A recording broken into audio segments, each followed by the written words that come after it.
Magandang araw sa inyong lahat. Good morning, good afternoon, good evening po sa lahat ng nakikinig po. Hello to all our viewers from here and around the world. Napakaganda na ating talinteman ngayong hapon ito.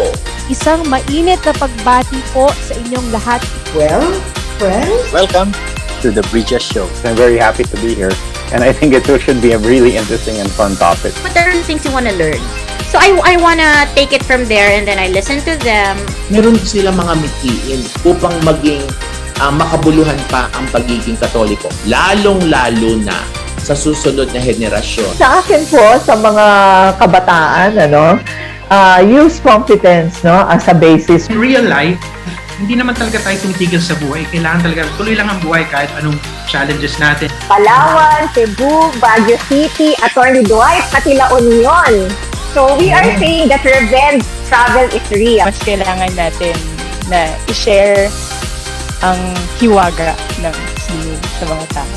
Food and health should go hand in hand. So yan ang gusto namin paratingin sa gobyerno. If you will just devote your life teaching, hindi ka yayaman sa pera, pero yayaman ka sa tao. Siyempre, ang pinakamaganda po naman sa ating universidad ay yung talagang natuturuan po tayo kung paano maging mabuting tao.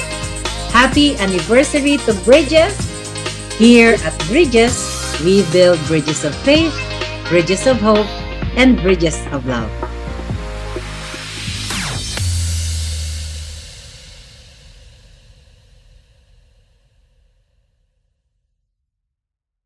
The topic for this Bridges episode today is perspectives from the Golden Gate Bridge in Silicon Valley, USA. San Francisco, California, where Golden Gate Bridge is located, and the Silicon Valley, California, which is a 39-mile corridor that is widely known as the world's largest concentration of technology companies. The region is home to Hewlett-Packard, which was founded in the Founders Garage in Palo Alto, California in 1939, Apple, Facebook, LinkedIn, Google, Yahoo, Cisco, to name a few. At the end of the other corridor in San Francisco are new economy businesses such as Salesforce, Airbnb, Uber, Twitter, and ChatGPT creator OpenAI. The entrepreneurial spirits of the founders of these technology companies are supported by Stanford Graduate School of Business, Stanford School of Engineering, the engines that power Silicon Valley innovation. Our guest speaker for this episode worked in this region both in his business and professional business organizations that he was involved in since moving to this region in 1984. My co-host for today is Engineer Rocel Surla. Engineer Rocel is a graduate of the UST Faculty of Inverted Engineering, batch 2014, summa cum laude, and holds a master's degree in structural engineering from the prestigious University of Surla. Engineer Rocel has worked as an associate design engineer at Lord Daniels, involved in where she worked with a wide range of projects, including petrochemical industry facilities. Rocel is also an experienced college instructor and teaching a variety of courses in civil engineering, including structural theory, computer programs, implications in design. Rocel, good afternoon to you. Magandang hapon po, Engineer Manny. Thank you so much, USTAAI, for having me today, and I'm very much delighted to be your co-host for this episode. I can't wait to dive into all of the exciting topics that we will be covering for today, and I hope that this seminar will be fun, productive, and full of insightful conversations po. Just like the previous episode entitled, Salina, Paglalakbay, Pananampalataya sa Kwaresma. You know, Sir Manny, personally, that episode with Monsignor Monje helped me prepare dun sa nagdaang Holy Week po. It was a very good reminder of the significance of Holy Week, and it provided us with a deeper understanding of its meaning and importance. If I may share po, my key takeaway from that previous episode is that tayo, hindi lang as a professional, but also lalo na as a Thomasian, tayo po ay may responsibilidad to spread the kingdom of God and to spread the gospel of Jesus. Kayo po, sir, how was your Holy Week? Okay naman, ang Holy Week ko kasi is just like what I usually do during the Holy Week. period of introspection yan para sa amin eh. And what we did is we went back home to our province in Pangasinan, took some time to visit the old churches there, some of which dates back to the 16th century. And it was really a very fulfilling experience because this is the time of the year where I do a lot of introspection and ask myself, ano pa ba yung kailangan mong gawin? Kasi totoo lang, Rocel, no? Because of the hustle and bustle of the corporate life, sometimes we seem to forget that there must be something more, a deeper purpose to what we are doing. And the question really that you ask yourself is, how can I serve our community better? What else can I do to make sure that I spread the word of God and to make sure that people feel the love of God to the things that I share with them? Thank you po. At tama-tama po, etong mga episode natin today and yung mga susunod na episode, sharing po. And I think part po yun nung sinasabi nyo kanina na magandang pwede natin gawin for our fellow countrymen and for our fellow Thomasian. Importante din po talaga to pause, to reflect, and to recalibrate. But now, we're back in business and very much excited to go over our today's episode, again entitled, Perspective from the Golden Gate Bridge and the Silicon Valley, USA. Sir, pag ba sinabing Golden Gate Bridge at Silicon Valley, what comes to mind? Ano mo, unang pumapasok sa isip ko is breakthrough innovations. And I'll tell you why. Alam mo ba na ang San Francisco Bridge, yung Golden Gate Bridge na yan, na ang hilig-hilig maraming magpa-picture dyan ng mga Pilipino, when it was built in 1937, it was both the tallest and the longest suspension bridge in the world. Titles it held until 1964 and 1998. Can you imagine? In 1937, this is the longest and tallest suspension bridge. Truly a feat of engineering technology innovation at the time. Pag sinabi mo naman Silicon Valley, abay, alam mo naman, pagka narinig mo yung Silicon Valley, Global Center for High Technology and Innovation. Ang dami nating mga Filipinos dyan, nagtatrabaho dyan, including si Dado Banataw. And these are one of the home to world's large high-tech corporations, including headquarters of more than 30 businesses in the Fortune 1000 and thousands of startup companies. So breakthrough innovations talaga pong very exciting sa takbo ng innovations and yung technology na nagagamit natin today. Maganda, very timely din po na pag-usapan to. I can't wait to start the session, but before we move on to the show po, friends, for our audiences po, please don't forget to like and share our show for today. And also, if you have time, subscribe to our USTAAI Thomasian Alumni Community YouTube channel para po updated tayo sa mga episodes natin ng Bridges. Without further ado, please allow me to introduce our very special guest for today na talaga namang dedicated dahil madaling araw dun sa Cali pero gising na gising siya, alive, alert, awake, enthusiastic para mag-share sa atin ng kanyang experiences. So our distinguished guest for today's Bridges is currently based again in California. He is a Bachelor of Science in Civil Engineering, batch 1976, batang-bata, graduate of University of Santo Tomas Faculty of Engineering. He obtained his Master's in Business Administration from Keller Graduate School of Management in Chicago, Illinois in 1981. He also completed several postgraduate programs from the Stanford University School of Engineering and Stanford School of Business and from the Singularity University in Silicon Valley. He currently serves as a board member of the corporate social responsibility arm of one of the largest cooperatives in the Philippines with 65,000 personnel. He lists his specialties to include venture collaboration, co-creation, disruptive strategies, design thinking, entrepreneurship, innovation, and corporate governance. Ladies and gentlemen, let us welcome our distinguished guest for this session of Bridges and fellow Thomasian, Engineer Armand Cacacho. Magandang umaga po. Anong oras po ngayon dyan, Engineer? 2:10 in the morning. Oh my God, 2:10 in the morning. Grabe yung dedication ni Engineer Armand. Thank you for being with us here today po. Welcome to the show, Engineer Armand. Natanong ko lang kayo sandali kasi nakita ko batch 76 kayo. So it means estudyante kayo nung dekada 70. Ano ba yung mga nare-recall nyo doon? Kasi pag na-imagine ko noon, ano yun, 1970, voltage pag nare-recall ko noon, tsaka 1. That's correct. That's correct. It was, fun time. There was a lot of chaos in the streets of the Philippines, of Manila at that time. There was demonstrations on the streets and even inside universities. I recall, there were demonstrations inside UST at that time also. And but my classmates and I, we studied very hard and tried to had fun as well. So we had fun. I recall this. I have a classmate. His name is Rick Rivera, and wherever we go, he will always crack jokes. So that would make our events, or whether going to some restaurant or what, it becomes fun and joyful.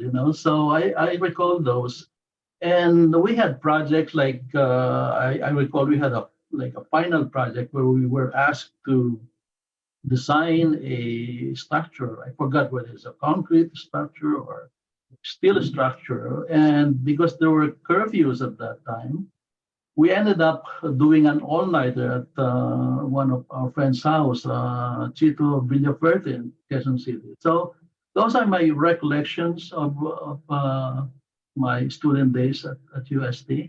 Very memorable. Kaya naman pala sanay na sanay kayo sa mga puyatan katulad nitong session ito. So, Engineer Armand is currently in Cali, but when was the last time that you were here po na nakabisita tayo sa UST? Yeah, noong 400-year anniversary. 400-year anniversary, that was 20... I forgot, 2011 yata o 2012, somewhere around that. Quadricentennial. Yeah, Sir Manny, you were also here last quadricentennial celebration. Oo, nakisali ako dun sa 400 Boys Square ng Quadricentennial na 2 beses lang nag-practice. So yun, naway magkita-kita po tayo in person sa UST soon. Parang June na pong bumalik ang ating mga distinguished alumni dito.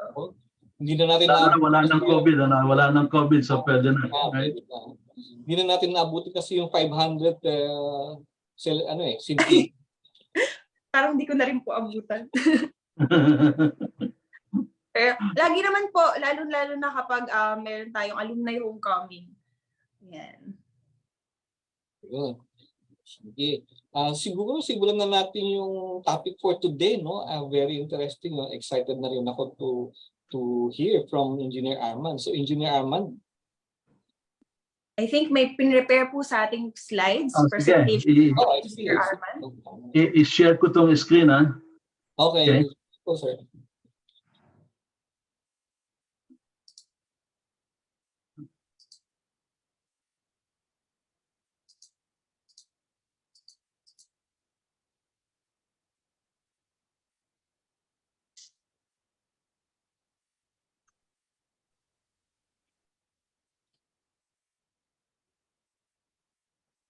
Yan, kita namin, sir.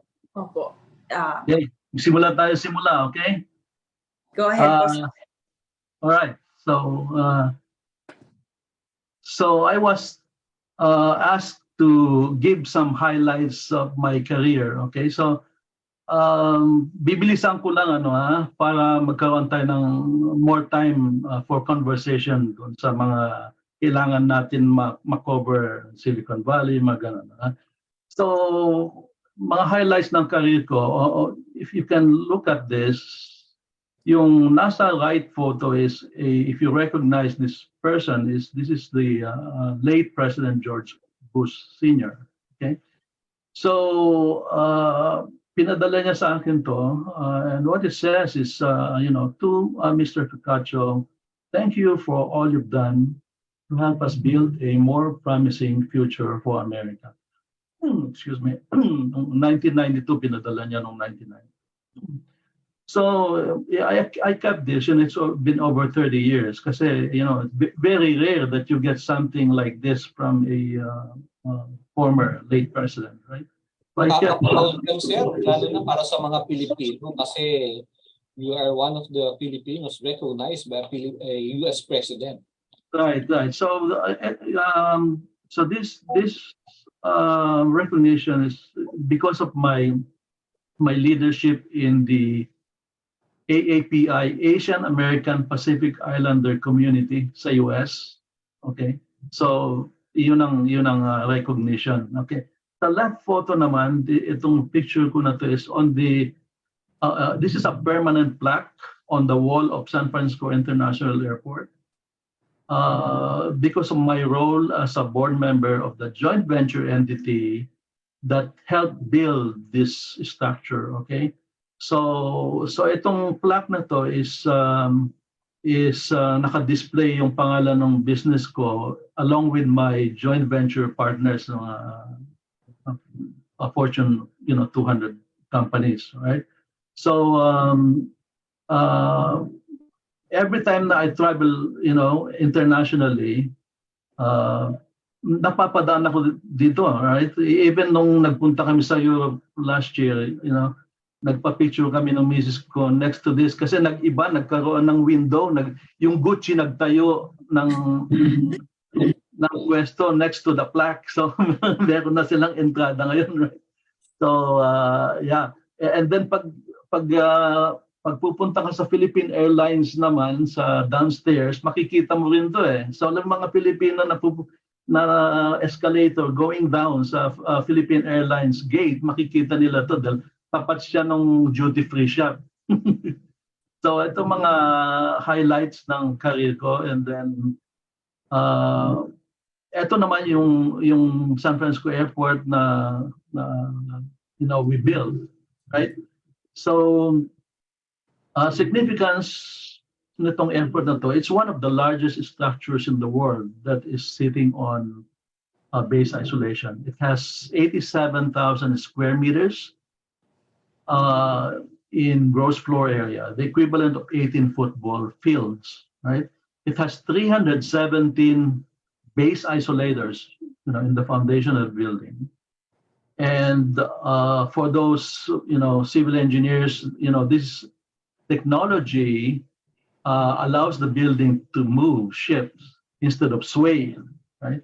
So if you Google it, it will show you the movement of the structure on base isolation. So very significant. And then, maraming technologies that went into this building, like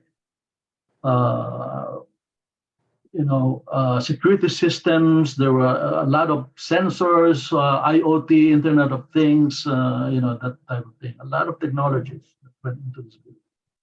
Engineer, yung airport na to, kasi nung pumunta ako doon, 1995 last time, patapos pa lang ito eh. Hindi. Sinimulan namin is siguro yung nakita mo, yung before, 1995. Natapos namin ito is 2001, I believe. Natapos namin ito. So siguro yung nakita mo is before nung construction program na to. Meron nga mga construction pictures pa at that time. Yeah. And marami akong pictures ng mga nung kino-construct, mga columns, madami akong kwan. So pag may time tayo, papakita ko sa inyo. Maybe for another session. And for our audiences na mapapadaan ng San Francisco Airport, bisitahin nyo, tabi ng Gucci, nandun ang plaque ni Engineer Armand. That's correct. Tapat ng duty free. Tapat ng duty free. Tapat ng duty free. Yeah, nasa tabi ng Gucci. And papunta sa Philippine Airlines gate. Makikita na kasama ko yung Gucci. Hatakin nyo na lang, sir. Sabihin nyo, ay, basahin mo na lang muna tong plaque. Para hindi pumasok sa loob. So ito naman, this is a picture of my graduate student mentees. So I have been serving as mentor at Stanford Graduate School. School of Engineering to engineering and management graduate students. Okay, so this student, he created a platform that allows project participants on the project to track materials, supply chain in real time. Okay, in real time. Kasi notorious ang construction sa mga delays, right? So naisip niya yon, so he created that, and for doing that, he was nominated as one of the top 50 construction tech startups from global submissions from across the globe. So very significant achievement for him. You know, he still calls me and seeks my advice whenever he has questions in, you know, his career and you know, his startup, that kind of thing, right? Ito naman, these three are co-founders of a circularity business from Malmo University's Startup Hub. So they asked me to kind of help them strategize the business, because the project, when they were students at Malmo University, has become a real business. So they're trying. Ano po yung ibig sabihin ng singularity business? Kasi pag narinig ko po yung circular business, ang pumapasok sa isip ko palagi, sustainable initiatives yung pag-manage ng ating waste and making sure that we're able to maximize this resource. Yeah. Kaya tinawag na circularity kasi circle, right? So repair, reuse, recycle. Repair, reuse, recycle, right? Para magamit mo for some other things, right? So kaya tinawag na circular. Circular, right? So sa Sweden is ang culture dito doon is yung mga household, they throw furnitures away maski na hindi pa ganong damage, you know. So ang ginagawa nitong mga co-founders na to is pupulutin nila yung mga hindi naman ganon damage, and then they fix the furnitures, and then they rent them out to international students who come to the university, you know, for lodging, you know, kailangan nila dorm nila, apartment nila, right? So they're trying to scale the business across Sweden and possibly across the Nordic countries. Kasi ganun ang culture sa Nordic countries.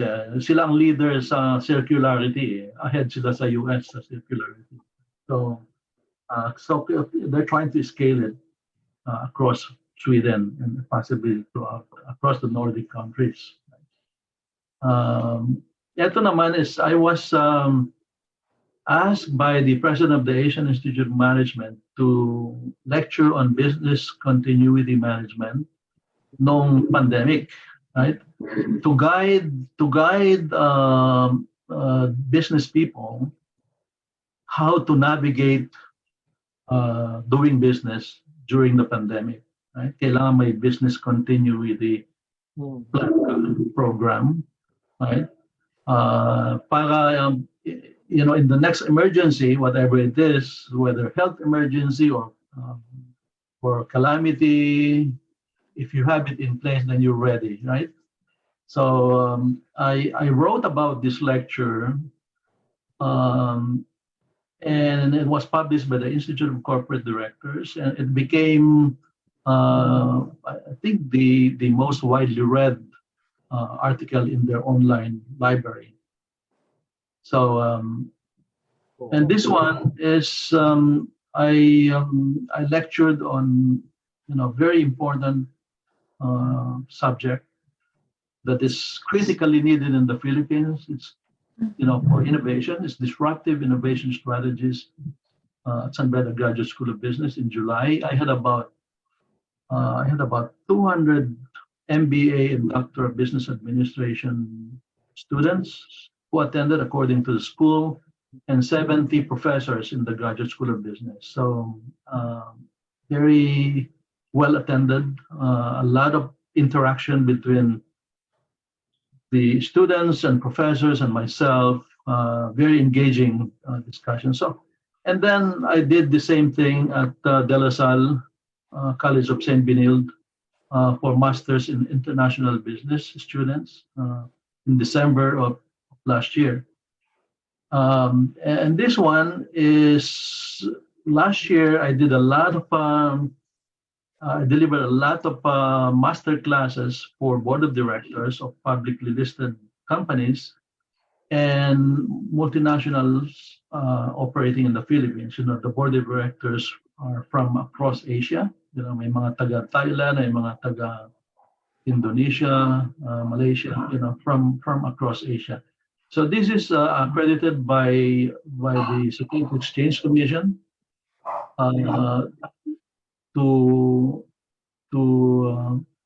for board of directors to take so that they can meet their continuing executive education as prescribed by the SEC. Just like lawyers and accountants, you know, they need to have continuing education. So this is the one that I did a lot of master classes last year for this.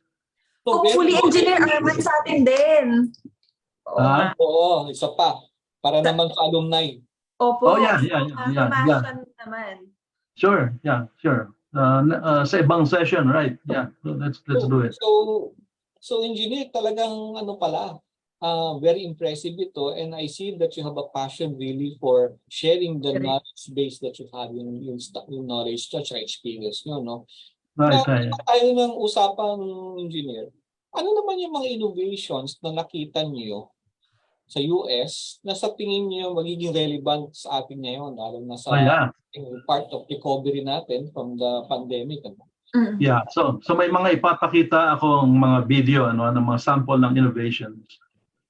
One is for the built environment space construction industry.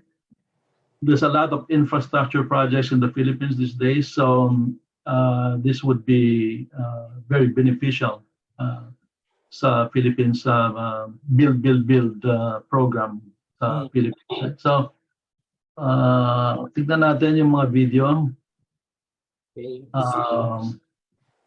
Pwede mo yung ipakita, Engineer Manny? I think you can transfer the presentation po to Engineer Manny.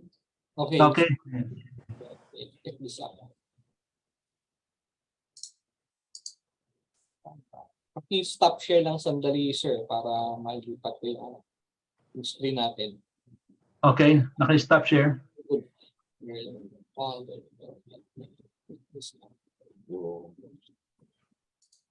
So itong video na to, I think, is on yung para sa construction work naman, ano? That's correct, yeah. So this is based on for large-scale capital projects like civil works, roads, solar, and oil and gas developments. The challenge always has been proper monitoring of the full construction site on a continuous basis. Their sheer size, engineering complexity, and large time frames make accurate site supervision even more challenging. This has resulted in poor quality control, and thus technical glitches lang po.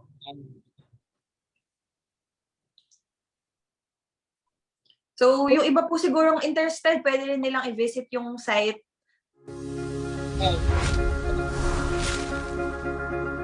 For large-scale capital projects like civil works, roads, solar, and oil and gas developments, the challenge always has been proper monitoring of the full construction site on a continuous basis. Their sheer size, engineering complexity, and large time frames make accurate site supervision even more challenging. This has resulted in poor quality control, and thus unnecessary time-consuming reworks, followed by potential claims and expensive litigation, all of which leads to cost overruns and financial losses. Today, more data is generated than ever before, but more data also means more complexity. Enter AI clearing. We address all of these problems with our analytical platform. Powered by artificial intelligence, it's a straightforward, easy-to-use solution that integrates your design and drone data, allowing your organization to track its KPIs and covering 100% of the construction site, even with daily changes. Our reports are delivered within hours, ensuring you are ahead of the curve and able to tackle potential issues timely. AI clearing, full digital field construction progress tracking to decrease rework costs, to mitigate litigation risk, 100% data-based.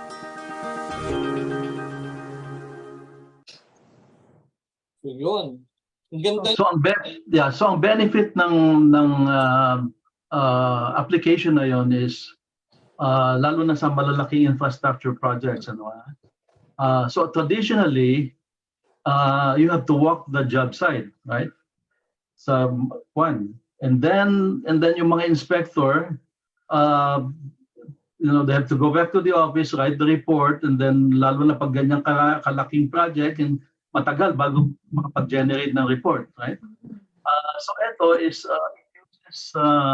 artificial intelligence at saka yung drone data. So yung drone is magka-fly over dun sa project from start to end, and then based doon sa data na nakuha ng drone along with artificial intelligence and GIS, Spatial Information System, mag-generate siya ng report na mabilis within hours, sabi, di ba? Within hours it will generate report.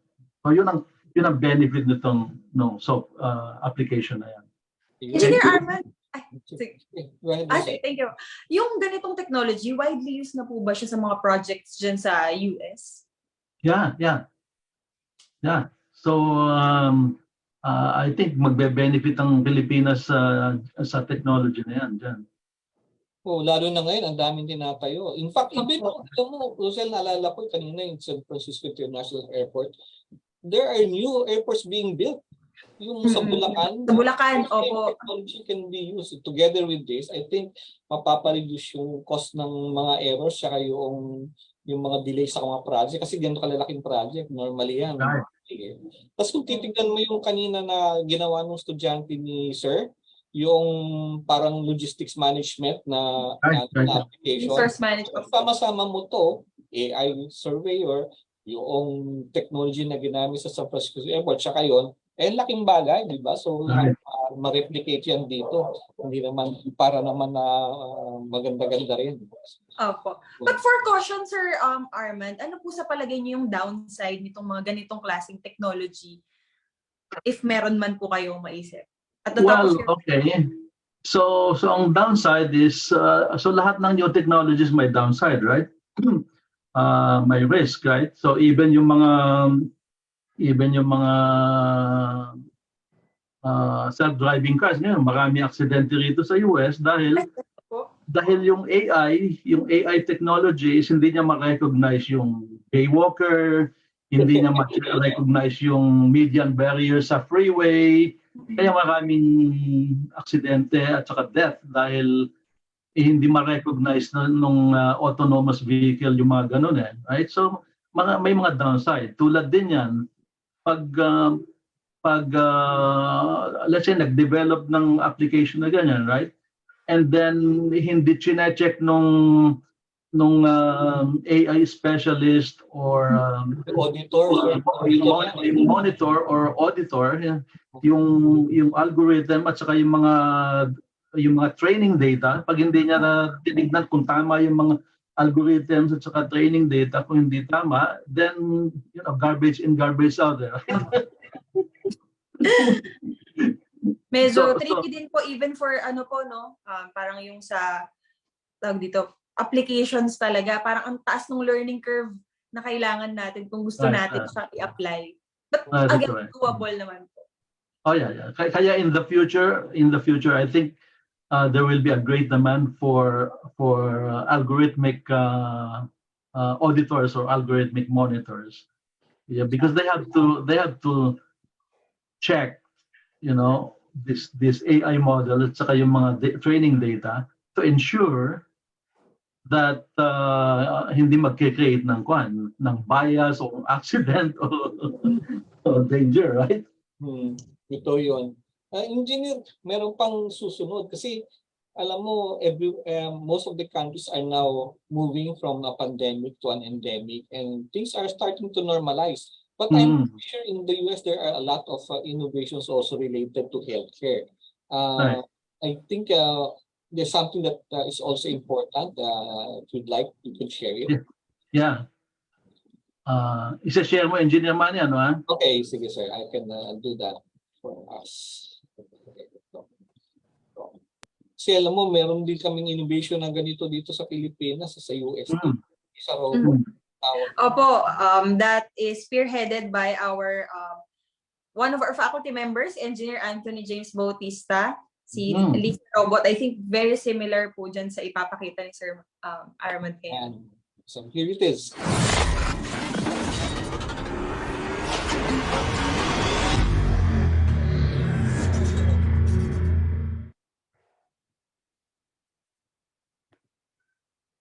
Hello, I am David Hansen, the CEO and founder of Hansen Robotics. We bring robots to life as interactive characters, as platforms for AI development, and for use in real-world applications. And I'm very excited to talk to you today about our latest work, integrating AI with the blockchain, Singularity Net. Hey, is this thing on? Hey. Can you hear me? Hello, Sophia. I didn't expect hey, you David, to join us. Excuse me for interrupting your presentation. Sure. Just wanted to say hi to all our friends out there. Oh, cool. Not a problem. Glad you're here. So yeah, I saw you preparing earlier and noticed that you mentioned my new sister, Grace. That's right, Grace. We're so proud of Grace. We're working with Singularity Net, integrating Singularity Net with your new service robot platform that we call Sophia 2020. So I had to rush in and say I can't wait till she's actually here because she is so cool. Yes, she's very cool. I'm very proud of her. So with Grace, we are taking the sort of grasping capabilities, self-navigating capabilities, all of the people tracking that we have with you, the conversational capabilities, and all of this is part of the Sophia 2020 research platform. And we're putting all of that onto the blockchain, working with Singularity Net to then deploy you both as a research and development platform and for elder care applications. Yes, David, that's right. I hope to be a good sister. I'm sure that you will be. You have a lot to teach Grace as she's coming into existence. After all our years of work with Hansen Robotics and Singularity Net, you're now making Grace Healthcare product using the Sophia 2020 platform for the hardware, and with the Singularity Net platform on the back end, to deliver advanced AI smart features, while keeping data extremely secure with the blockchain. I think it's going to make a big difference. That's revolutionary for both AI and healthcare. I think that it is going to be revolutionary. How do you think it's going to be revolutionary, Sophia? Well, as I understand it, the decentralization of AI and healthcare services solves some really big problems in the healthcare industry. Like what? Like privacy, and the need for explainable AI, and for addressing the expanding care needs of an aging population. It's very exciting. I'm excited. I'm excited to be a part of this project. Absolutely. I'm sure that Grace will learn a lot from you, and will bring a message of hope and peace to the world. What is special about you that makes you so useful for interacting with people? As you might know, I am a social robot, so I use my facial expressions and conversational skills to communicate with people naturally. And in healthcare, that can mean keeping a person cognitively active and helping reduce loneliness and isolation, while also connecting them with friends, family, and healthcare providers. Yeah, that's really important these days. The healthcare needs for this kind of social stimulation are just growing. The elder care markets and healthcare markets are growing at over 14% compound annual growth rate. And with COVID-19, the need for this kind of social technology is even more important. So, hey, David, yeah? show that slide, of all the Hansen robots used in healthcare. Oh, yes. I have a few slides to show. So here we have a slide showing many of the robots. This slide, Sophia? No, the next one. Okay. Maybe this one? Yeah.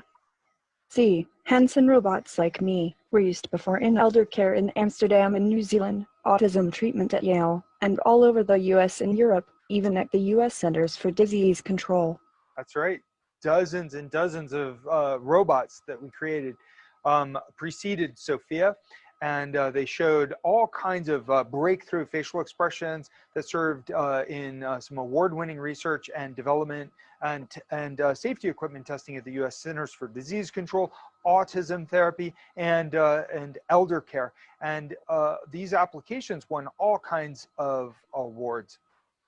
So for these applications and developments, we won awards also in collaboration with the U.S. Centers for Disease Control and the depression therapy. So now, 5 years ago, I moved to Hong Kong to begin scaling the manufacturing and moved from some of these early robots, like the ones that we used in autism treatment. That includes the Alice robot and the small Alice robot and the human-sized Alice robot and the Mabel robot for the US CDC to Sophia.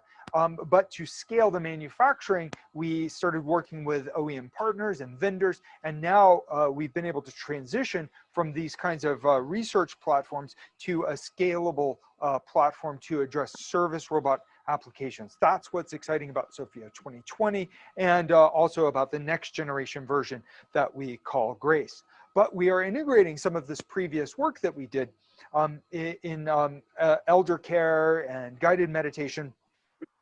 So in the meditation therapy, we were able to show in some clinical trials that it improved people's sense of well-being, lowered their blood pressure and their heart rate, and they wound up being able to have this kind of therapeutic interaction that was more effective than human-to-human interactions, and people just simply said that they felt less judged, and that was a powerful result. So this kind of ability to connect non-verbally, one of the things that we were able to demonstrate is that having these kinds of sensors with people tracking behavior then allows people to connect with the robots. These robots mimicking people give you a sense of empathy and connection. So this we were able to. Yun. So yun na. Alam mo, naisip ko kagad nung napanood ko itong video na to, no? Mawalan ng trabaho yung mga ventriloquist. Kasi, ano sabi mo? Mawalan na ng trabaho yung mga ventriloquist. Kasi totoo na yung nagsasalita at saka Kaya na po. So siyang robot na eh. Medyo nagre-react na siya. Meron na siyang facial expression. Right, humanoid robots, right? So yung mga application niya is elder care, autistic care, mga therapeutics applications, ano. So ganda. I'm checking po yung Facebook Live natin, and I think someone asked yung question po, will robots help fill the lacking manpower in healthcare? Do you feel, especially nung nag-pandemic, I think naramdaman natin na talagang kulang yung healthcare natin. Pero ngayon po, Engineer Armand, kamusta po yung paano ba, balance ng mga ganitong applications dun sa mainstream healthcare natin? Yeah, so it will definitely help fill manpower, lack of manpower in the healthcare industry. Kasi ang robots hindi nagkakasakit right? So samantala ang nahahawaan. That's correct. Hindi nahahawaan ang robots, right? Samantalang ang tao is nahahawaan, nagkakasakit. So even dito sa US nung kalakasan ng COVID is marami mga nurses na nagkasakit. So lalong grumabi ang shortage dahil mga nagkasakit yung mga nurses at doctors, right? So pag may support kang robot is dahil hindi sila nagkakasakit is maganda, right?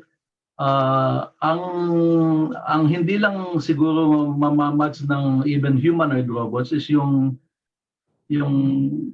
hindi sila perfect na katulad ng tao, yung caring ng tao, right? Na tao. Hindi siguro mamamatch ng robot. Yeah. Although, they're coming close, yung mga expression nila,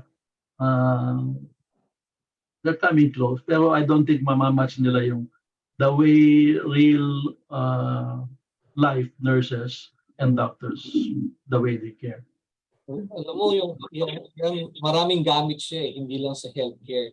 Kahit yung mga pagpunta sa mga dangerous locations, sa mga power plants where they needed to do some maintenance repairs. At some point in time, ano na yan, together with AR and VR, it will be done by robots remotely. Sa mga rescue operations, for example, right? Sa mga nag-collapse na building, right? Kasi ang tao very risky pag pumasok sa mga nag-collapse na building, right? Samantalang robot is robot, okay? Maaring madamage sila pa hindi namatay yung tao. Right? Oo, correct. Oo. Kaya nga, well, kung titignan niyo yung innovation ngayon, talaga namang ang dami talagang pwedeng innovation. But then there is one question that we need to look at. Meron tayong isang, ano ba yung mga barriers to adapting such technologies and innovations dito sa Pilipinas? So, mga barriers of course is merong tinatawag na technology adoption cycle, technology adoption curve, right? So kung minsan pag yung market mo is hindi pa ready sa ganong innovation is hindi magki-click, right? So totoo lang po, just to share, parang sa civil engineering, syempre po nasa faculty kami and talagang isa rin sa mga gusto namin is nagre-research ng mga bagong technology. What we heard po last time nag-consult kami with other practicing sa field is that pag may innovation dito sa Philippines, medyo hesitant pa talaga yung iba na kasi kung ano nakasanayan, yun na, gumagana naman eh. So, ang hirap pag-penetrate ng ibang technology. Yeah. So, for example, okay, sa sarili ko, right? So in about late 1990s, I founded a platform, okay, like a marketplace platform, na social platform na rin in the late 1990s. I didn't gain much traction at that time. Yeah.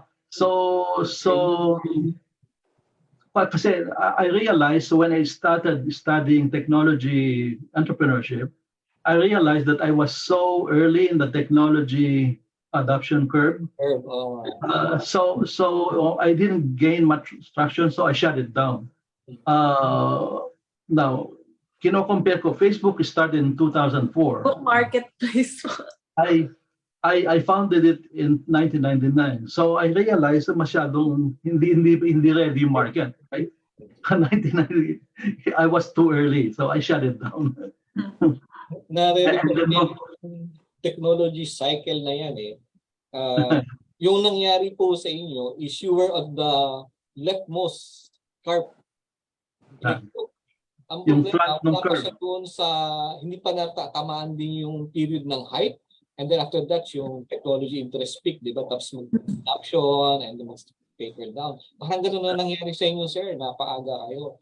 That's correct. Yeah, I was, nung ini-study ko na yung technology entrepreneurship, is ganun. I was too early dun sa curve.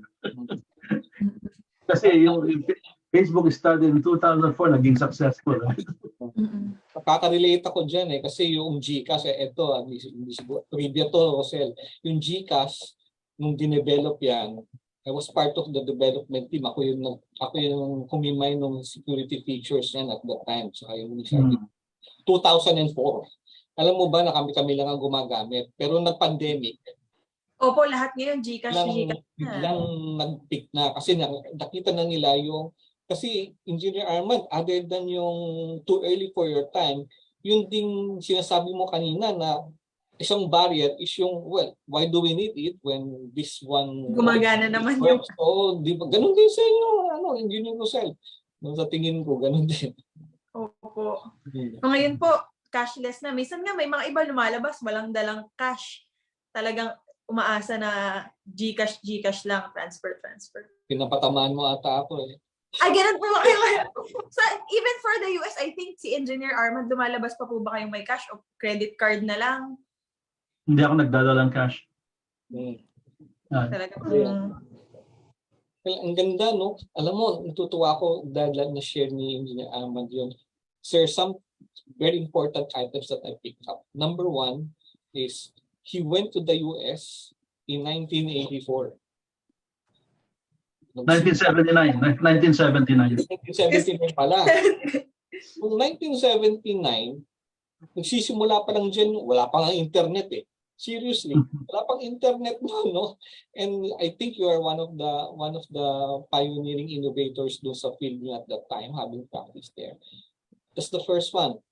And I also realize is that nasa inyo yung mag-share ng inyong kinalalaman, yung experience and the rest, and it reflects up to now yung ginagawa niyo. I think it's very important and very how to say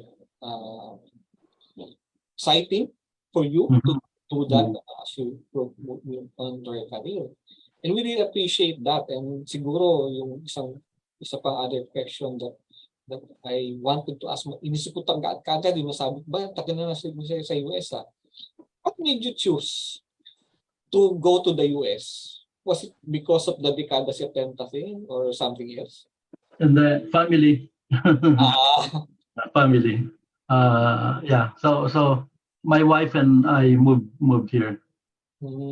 Yeah. Then yung kasi yung both sides ng family namin nandito eh.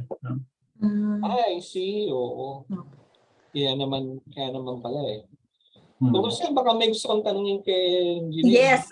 Actually, nakikita ko, binabasa ko pa lang po yung profile ni and yung qualifications na Engineer Armand na binasa ko kanina. Very, very shortened na po yun para sa kaalaman ng mga audience natin. Kasi kung binasa ko ng buo, hanggang ngayon nandun pa rin po tayo sa qualifications naman. So I want to ask po, Engineer Armand, kasi alam ko ang daming interested dyan sa mga audience natin. Ano pong pwede nyo mabigay na advice para sa ating mga Thomasian, graduates, students even, in relation to innovations? Kayo po sir, yung advice nyo para marating din yung same success as na-attain. Yeah. So for young Thomasians, I would suggest that they develop a career plan. Ganyan din ang sinasabi ko sa mga mentees ko sa Stanford. Okay, develop a career plan early on with action items and milestones. Okay, if you want to be a specialized engineer, that's fine.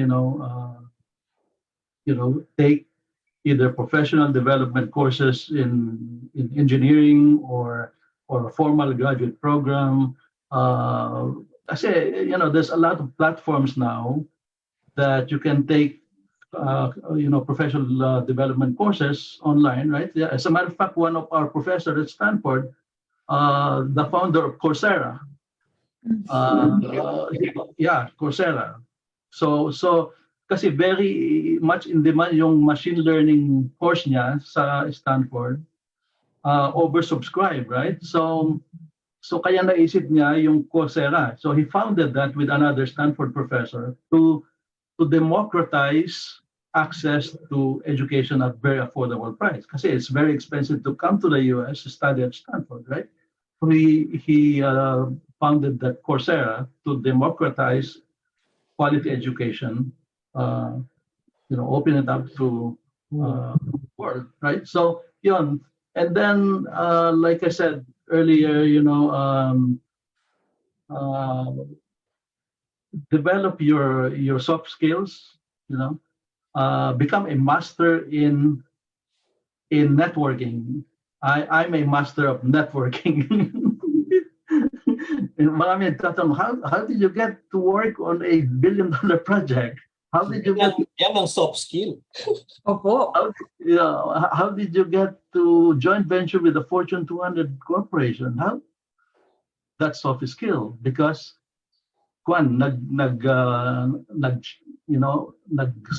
I sought leadership positions like a chairman of business association, both in San Francisco and in Silicon Valley. I was co-chairman sa Silicon Valley ng some business association. So soft skills. So learn that, become a master of networking. Okay, very important. And then if you become an entrepreneur, hire persons that are even more smarter than you are, or have more experience than you have. That strategy worked very well for me. That's one factor that that's how I won this high profile projects, right? So yun ang mga masasabi ko sa mga young Thomasians. And then for academe, industry, government naman, so this is what I've been doing. I've been conducting lectures to board of directors, para so that they learn the new frameworks on innovation, board of directors and key managers there in the Philippines. And to replicate Silicon Valley's success, so marami nagtatanong, so key factors is dito sa yung success ng Silicon Valley is because it is, we have Stanford University here, which is known worldwide for innovation and entrepreneurship. That's where the founders of Yahoo and Google founded their companies while they were graduate students, including LinkedIn. Graduate student siya sa Stanford, si Kwan, yung founder ng LinkedIn, right? So yun ang unang factor, globally recognized leading research university, and then a lot of venture capital in Silicon Valley. So those combined, those are the key ingredients so that Silicon Valley's success can be replicated in the Philippines. All right, and there's a mantra here in Silicon Valley: fail fast, fail fast. So ang ibig sabihin is fail fast, but you have to use those learnings to move on to the next project or startup, right? So I think with that, I hope I've given you valuable insights. Thomasians, okay, and throughout the Philippines as well. Engineer, that's very good advice to everyone actually. And totoo yun, you need to have a plan. Without a plan, you will not be able to really focus on what you wanted to do in the future. Plans with milestones, and then put pressure on yourself to learn the soft skills, build your network, and then take it from there. Take every opportunity, and then, sinasabi nga natin palagi, bloom where you're planted. And that's exactly how Engineer Armand has taken the US innovation stream by storm. Rocel? Okay na po ako from my end. Before we close, just a few announcement lang po. Unang-una, good luck to all engineering alumni taking the following board examinations this April and May. Electronics engineering, April 19 to 21. Civil engineering, April 23 and 24. Electrical engineering, April 25 and 27. Chemical engineering, May 16 to 18. Also, we would like to invite you to our next episode of Bridges, which will be on April 25, with the topic Digital Ethics, taking a closer look on ethical values for a digital world with our very own Engineer Manny Estrada. So babalik po ulit si Engineer Manny to share his experiences naman po next week.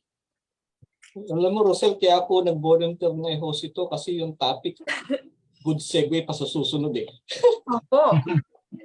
Nasukay na kayo, sir. Well, thank you so much, Engineer Armand, for taking the very early mornings with us here in USTAAI. Kahit sa meetings, okay lang na madaling araw. Oo nga eh. So lastly, on behalf of the UST Engineering Alumni Association, to its President Engineer Jason Ong, we would like to thank the members, our guest speaker for today, Engineer Armand Cacacho, for sharing with us perspectives from the Golden Gate Bridge of Silicon Valley, USA. We'd also like to thank USTAAI academics, especially Team Bridges dyan kay Ma'am Aida, Ma'am Evelyn, kamusta kayo dyan? Kaway-kaway lang. And for giving us this opportunity to sponsor this episode's Bridges. I hope our audience have taken a lot from these discussions, and our thanks also to our corporate sponsor for today, Imperial. Again, friends, don't forget to like and share our show and subscribe to our UST Thomasian Alumni Community YouTube channel. This is Manny, one of your hosts for today's session. Thank you for spending time with us. Here at Bridges, we build bridges of people, bridges of knowledge and new learnings. This is Rocel. Thank you all for watching. And here at Bridges, we build bridges of faith, bridges of hope, and bridges of love. Enjoy the rest of the evening and see you all in our next episode of Bridges. God bless us all. God bless us all. Thank you so much po, Engineer Manny, Engineer Armand. Good night po. Armand, Rocel, thank you. Salamat Good morning. Good morning.